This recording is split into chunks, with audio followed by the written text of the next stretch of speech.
Il existe des chiffres qui ne sont pas faits pour être compris par le grand public.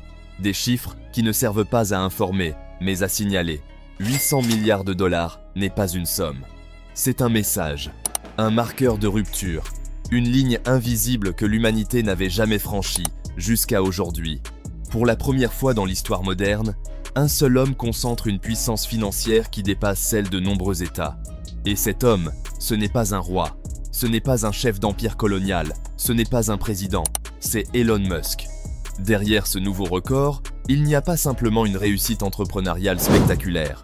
Il y a une recomposition silencieuse du pouvoir mondial, un déplacement des centres de gravité, une nouvelle hiérarchie qui ne se vote pas, qui ne se proclame pas, mais qui s'impose par la technologie, la donnée, l'espace et l'intelligence artificielle. Quand la fortune d'Elon Musk dépasse les 800 milliards de dollars grâce à la fusion stratégique de SpaceX et de xAI, ce n'est pas un événement économique.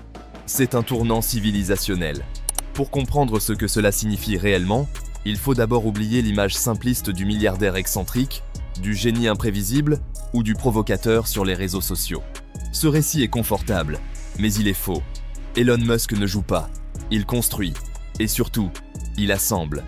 Depuis des années, chaque entreprise qu'il contrôle n'est pas pensée comme une fin en soi, mais comme une pièce d'un système plus vaste. Tesla n'est pas une entreprise automobile. SpaceX n'est pas une entreprise spatiale. xAI n'est pas une simple start-up d'intelligence artificielle. Ce sont des infrastructures de souveraineté privée. Des briques fondamentales d'un empire qui ne repose pas sur des territoires, mais sur des réseaux, des données, des capacités de calcul, des satellites, des lanceurs, des algorithmes et des standards technologiques. La fusion de SpaceX et de xAI agit comme un révélateur. Elle relie deux dimensions que les États eux-mêmes peinent encore à coordonner pleinement, l'espace et l'intelligence artificielle. D'un côté, SpaceX contrôle déjà l'accès à l'orbite basse pour une grande partie de la planète.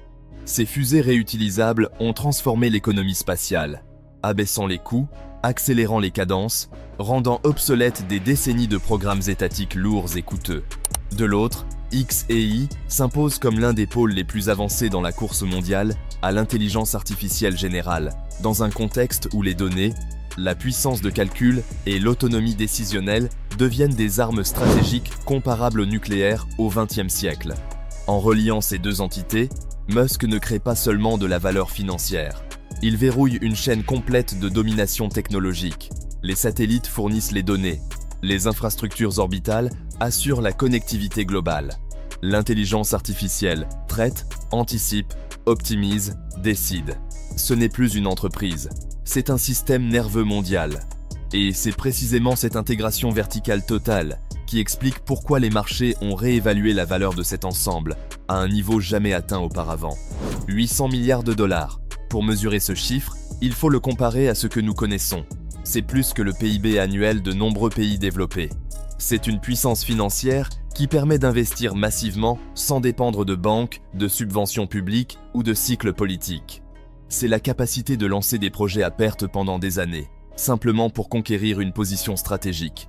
C'est aussi la possibilité d'imposer des standards techniques à l'échelle mondiale, en forçant les États et les entreprises concurrentes à s'aligner ou à disparaître. À ce stade, Elon Musk ne joue plus dans la même catégorie que les autres milliardaires. Larry Page, cofondateur de Google, pourtant deuxième homme le plus riche du monde, est distancé de près de 578 milliards de dollars. Cet écart n'est pas anecdotique. Il symbolise un changement de nature. Nous ne sommes plus dans une compétition entre fortunes privées. Nous sommes dans l'émergence d'un acteur systémique, capable d'influencer durablement les équilibres économiques, technologiques et géopolitiques de la planète.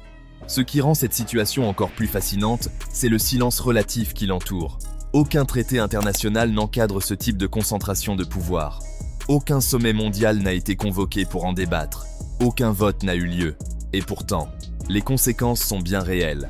Quand un homme contrôle l'accès à l'espace, la circulation de l'information, une partie des flux énergétiques futurs et les intelligences artificielles les plus avancées, il devient un acteur géopolitique de fait, qu'on le veuille ou non. Dans les coulisses, les États observent. Certains coopèrent, d'autres s'inquiètent. Tous comprennent que la frontière entre puissance publique et puissance privée est en train de se dissoudre. SpaceX travaille déjà étroitement avec le gouvernement américain, notamment dans le domaine de la défense et des communications sécurisées. Mais la relation est désormais asymétrique. Ce n'est plus uniquement l'État qui commande et l'entreprise qui exécute. C'est une interdépendance où le privé détient parfois l'avantage technologique, la rapidité d'exécution et la capacité d'innovation.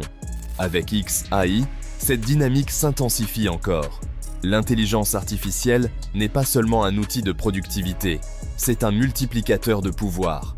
Elle permet d'analyser des volumes de données impossibles à traiter humainement, d'anticiper des comportements, de modéliser des scénarios géopolitiques, économiques, militaires. Celui qui maîtrise l'IA à grande échelle ne se contente pas de réagir au monde, il le façonne.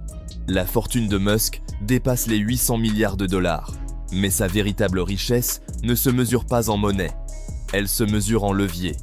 Levier sur les infrastructures critiques, levier sur l'innovation, levier sur l'agenda technologique mondial, et surtout, levier sur l'imaginaire collectif. Car Musk ne vend pas seulement des produits ou des services, il vend une vision du futur. Une vision dans laquelle la technologie privée devient le moteur principal du progrès humain, reléguant les États à un rôle de régulateur tardif. Ce récit séduit, il fascine, il inquiète aussi. Car derrière la promesse d'un avenir interplanétaire, connecté et optimisé par l'intelligence artificielle, se pose une question fondamentale. Qui contrôle réellement ces outils? Qui fixe les règles? Qui décide des priorités? Quand la puissance économique atteint ce niveau, la responsabilité devient immense, mais elle n'est encadrée par aucun contre-pouvoir démocratique classique. Ce nouveau record de fortune agit donc comme un révélateur brutal. Il montre que le 21e siècle ne sera pas dominé uniquement par des nations, mais par des architectures de pouvoir hybrides, où quelques individus, à la tête d'empires technologiques intégrés, peuvent peser autant, voire plus, que des gouvernements entiers. Ce n'est pas une dystopie de science-fiction, c'est une réalité en construction, sous nos yeux. Elon Musk n'est pas seulement l'homme le plus riche de l'histoire, il est le symbole d'un basculement, celui d'un monde où le luxe ultime n'est plus la possession matérielle, mais la capacité d'influencer le futur, où la véritable richesse n'est pas l'argent, mais le contrôle des infrastructures invisibles qui structurent nos vies, où le pouvoir ne se proclame pas, mais s'exerce silencieusement à travers des lignes de code, des satellites en orbite et des algorithmes apprenants. Et pendant que le public s'émerveille ou s'indigne devant les chiffres, l'essentiel se joue ailleurs, dans les choix stratégiques, dans les fusions discrètes, dans les décisions qui ne font pas la une des journaux, mais qui redessinent la carte du monde. Ce seuil des 800 milliards de dollars n'est pas un sommet, c'est un signal. Celui que nous sommes entrés dans une ère où certains individus ne se contentent plus de participer à l'histoire. Ils la structurent. Ce que vous venez d'entendre n'est pas seulement l'histoire d'une fortune record, c'est l'histoire d'un pouvoir qui change de forme. Et comme toujours dans l'histoire du luxe et de l'élite, ceux qui comprennent les signaux avant les autres ne regardent jamais le monde de la même manière après.